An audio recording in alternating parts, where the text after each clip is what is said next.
माशाअल्लाह माशाअल्लाह, सुभान अल्लाह सुभान अल्लाह।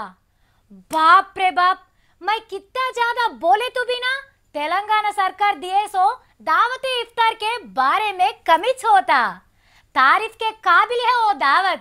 आहा हा हा हा, क्या आदमिया क्या आदमिया, क्या मेवा क्या मेवा।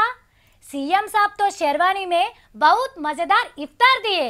फिर साल भी इससे भी अच्छी इफ्तार को तेलंगाना सरकार देना बोल के दुआ करती मैं। जब तक तुम लोग ए नजारा देखो।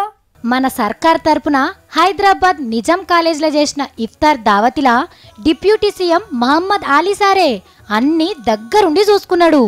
ఆగో కేసీఆర్ సారు బందవస్తు షెర్వాన్ వేసుకొని వచ్చిండు. సార్కు ఏ డ్రెస్ వేసినా మంచిగుంటది కదా. పక్కపొంటి వచ్చినోళ్ళు కూడా షెర్వానీలు టోపీలు పెట్టుకొని వచ్చిండ్రు. ఇక చక్కగా పోయి స్టేజ్ ఎక్కకుండా విందుకొచ్చిన వాళ్ళందరి దగ్గరకు పోయి అలై బలై ఇచ్చిండు. ఆగో గిన్నెను చూడుండ్రి, షెర్వాని దొడిగిన ముఖ్యమంత్రి సార్తోని సెల్ఫీ దిగుదామని ఎంత ఆరాటపడుతున్నాడో. అర్రే పోటువ పడలేదనుకుంటా, ఇంకా కొంచెం ముంగట్టుకోయి దించుకున్నాడు. ఇక స్టేజ్ మీద కూసున్నాక దత్తన్న రాగానే కేసీఆర్ సార్ లేచి నిలుచొని చెయ్యి కలిపి కూసోబెట్టిండు.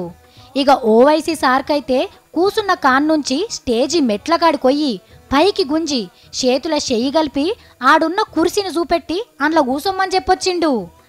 అటెంక చిన్న సీఎం సారు పెద్ద సీఎం సార్కు దండరెక్కకు దేవుని దండగట్టి చేతుకు ముద్దు పెట్టంగానే కేసీఆర్ సారు సంబరం కొద్దీ అన్ని ముచ్చట్లు యాద్ చేసిండు.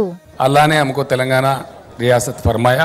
मैं वतन का बेटा हूँ, आपका बेटा हूँ, आप तमाम का मुझे ताउन चाहिए। ప్రార్థనలు ఒడవంగానే ముస్లిం పెద్ద మనిషితోని షురువు చేసి అందరు పెద్దోళ్లకు పండ్లు తినిపించిండు కేసీఆర్ సార్. పెద్ద దావతిలో కూసున్నాక ఏసీపీ పెద్ద సార్ ఖాన్ సార్ వచ్చిండని ఎరకై తినేది బందు పెట్టి మరీ లేచి ఎంగిల్ చేయితోనే అలైబలై ఇచ్చి అందరు తినేదాకా కూసొని పోయిండు ముఖ్యమంత్రి సార్.